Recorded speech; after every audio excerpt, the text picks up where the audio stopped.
Olá pessoal, aqui é Leonardo Montes, trazendo mais uma reflexão, hoje dia 1º de abril de 2019, e nós vamos ver um estudo de caso chamado Caibar Schutel e a Carabina. Se você quiser ouvir outras reflexões, acesse youtube.com/Voz Espiritualista. Muito bem, este caso está narrado no livro Caibar Schutel, um bandeirante do Espiritismo, de Wilson Garcia e Eduardo Monteiro, no capítulo 10, chamado A Primeira Polêmica Quase Termina em Tragédia. E é uma história muito interessante que nos levará até o começo do século XX, quando o Espiritismo estava começando a entrar Brasil adentro. Então, é um caso muito bacana e eu aposto que vocês vão gostar. Então, vou fazer aqui a leitura para vocês e depois comento, ok? Então, vamos lá. Já era de se prever um confronto ríspido entre católicos e espíritas quando selecionaram o violento padre João Batista Van Ness para a paróquia de Matão. Mas, por ironia do destino, pode-se dizer que o reverendíssimo padre prestou excelente serviço à causa espírita. Aguçou o espírito inquieto e avesso às injustiças de Caibar Schutel, que provavelmente extraiu do episódio a ideia de fundar um jornal para replicar as inverdades e ofensas do vigário. Até que o padre tentou. Mas quem é que iria sabotar a farmácia Schutel e Cunha, se lá tinha o melhor farmacêutico da cidade? A sorte estava lançada. Nascia aí o polemista vibrante, intransigente defensor da doutrina espírita. A disputa entre os dois começou através das páginas de O Matão, jornal leigo da cidade, que publicou a polêmica religiosa eivada de ofensas pessoais e tom agressivo por parte do padre Van Ness. Vejamos como ele inicia uma de suas crônicas. O grupo espírita de Matão, sucedendo ao Sr. Schutel, que parece ser o cabo de esquadra de tal grupo, nada ganhou em publicar um lenga-lenga no Matão. 16 de julho vigente ou antes. Perdeu uma boa ocasião de ficar calado, pois o tal artigo revela supina ignorância, ou pior ainda, o Sr. Schutel, percebendo que pisava em terreno perigoso, empurrou toda a droga ao seu grupo, que tem bom estômago. Essa mensagem de 27/7/1905. Ao que Caibar responde, em 30/7/1905, pelo mesmo periódico. O terreno em que pisam os espíritas é firme, firmíssimo, reverendíssimo irmão. Ele está regado com o sangue do Cordeiro de Deus, de quem os espíritas fazem todos os esforços para seguir as pegadas. O segundo artigo foi assinado pelo grupo, porque foi resultado dos estudos do grupo, do qual eu também sou uma das conspícuas personalidades. O subserviente subdelegado Otávio Mendes, temeroso das consequências trágicas que tal confrontação poderia ter, dirigiu-se a Schutel e contou que o padre havia combinado com seus fiéis conduzir a procissão de Sexta-feira Santa até a frente do centro espírita e lá atentar contra a casa, incendiando-a. Por quê? Indaga Schutel. Não sei. Só vim aqui para prevenir o senhor que estão fazendo um complô para empastelar o centro. Por isso, aconselho ao senhor não abri-lo nesse dia. Muito bem, então agora eu vou dar um aviso ao senhor. Como autoridade policial dessa comarca, o senhor tome todas as providências cabíveis, porque eu vou abrir o centro à hora de costume e vou pronunciar a palestra que já havia sido marcada adredemente. Caso aconteça alguma tragédia, eu responsabilizarei o senhor. Meu centro não é clandestino, tem alvará e vai continuar funcionando normalmente. Em seguida, Schutel envia telegrama para o governador do estado, para o chefe de polícia e para o comandante da 2ª Região Militar, dando conta do que se passava em Matão, exigindo também providências dessas autoridades. Chegando o dia, ele abriu o centro às 19 horas e dispensou mulheres e crianças. Ficaram só os homens, já prevenidos do risco a que se exporiam, e receberam uma ordem. Quando Caibar desse um alerta, todos deveriam se jogar ao chão incontinenti. Abriram-se todas as portas e janelas do salão, e teve início a conferência feita por Caibar, que falava a todos os pulmões, no entusiasmo como poucas vezes se viu. 1/4 de hora após, a procissão começava a se aproximar do Amantes da Pobreza, com o padre Van Es na frente, secundado por seus fiéis. Entoavam suas cantigas e ladainhas, como de costume. Com toda certeza, esquecidos que iriam cometer um ato indigno em nome daquele que nos houvera dito que somos todos irmãos, que em sua sabedoria só nos pediu que amássemos uns aos outros. As vestes sagradas serviam para ocultar punhais, porretes, pedras e revólveres. Talvez com isso imaginassem poder expurgar o demônio e seus seguidores malignos da comunidade.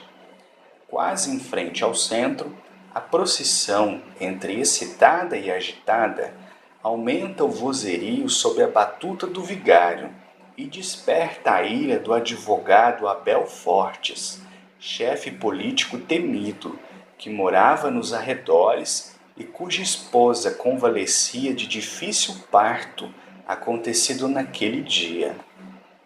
Apreensivo e indignado, o advogado sobe no muro, interrompe o orador que já inflamava a turba para o deplorável cometimento e fala, por sua vez, ameaçando responsabilizar o padre e seus acompanhantes se algo acontecesse à sua esposa e filho. Além de lembrar contundentemente o desrespeito que estava perpetrando contra a Constituição de 24 de fevereiro de 1891, e reiterou que, embora não fosse espírita e não tivesse procuração de Schutel para defendê-lo, que ele estava com a razão, pois agia dentro do seu direito de liberdade de expressão e de religião. E sua alocução foi tão violenta, exaltada e cheia de ameaças, que o povo temeroso começou a evacuar o local, a princípio com calma, mas depois tão atabalhoadamente como um estouro de boiada, que muitos caíram, foram pisoteados, e o padre Van Es, o padre teve sua batina enroscada numa cerca de arame farpado e quase volta à igreja sem a dita cuja. Enquanto isso, no Amantes da Pobreza, quase que indiferentes à algarávia que se processava lá fora, prosseguia a bela preleção de Caibar Schutel. Mas o episódio não se findara aí para Caibar. No dia seguinte, durante a sessão, ele iria sofrer séria admoestação dos espíritos. Schutel, então que belo cristão você está pretendendo ser? Você confiou em uma carabina e 2 revólveres, e se esqueceu de confiar em nós, aqui do outro lado, que estávamos dando toda a cobertura e proteção a você. Onde está a sua fé? Quando é que você vai aprender a confiar em seus guardiões? E o espírito continuou sua descompostura em Schutel, que chorou muito, pediu perdão e desfez-se de todas as armas que tinha em casa. A ordem que ele houvera dado para que todos se deitassem ao seu aviso era devido a que, nas gavetas da mesa, ele trazia escondido armas para proteger o centro, na eventualidade de uma invasão. Caso acontecesse, ele pretendia defendê-la até as últimas consequências. Do lado da igreja, o padre Van Ness, depois do fiasco a que se expôs, foi transferido para Araraquara. Foi protagonista, porém, de uma atitude digna e bela. Procurou Caibar Schutel para despedir-se e teve com ele o seguinte diálogo: Schutel, brigamos, e nenhum logrou convencer o outro. Eu, entretanto, estou convencido de que você é um homem de bem. Pudera, não fosse eu espírita, sincero na sua crença. Claro, não defendesse eu a verdade. A verdade pensa estar comigo, mas não discutamos agora. Vou deixar matão. Não quero levar nem deixar ressentimentos. De mim não haverá nenhum, porque o espírita perdoa sempre. Perdoemo-nos um ao outro os nossos excessos. Por mim, tudo desculpado, embora os excessos não partissem de mim. E fiquemos bons amigos e irmãos em Cristo, embora cada um procure por caminhos diferentes. Você é um homem de bem, por isso vim despedir-me de você. E trocaram um cordial abraço de despedida.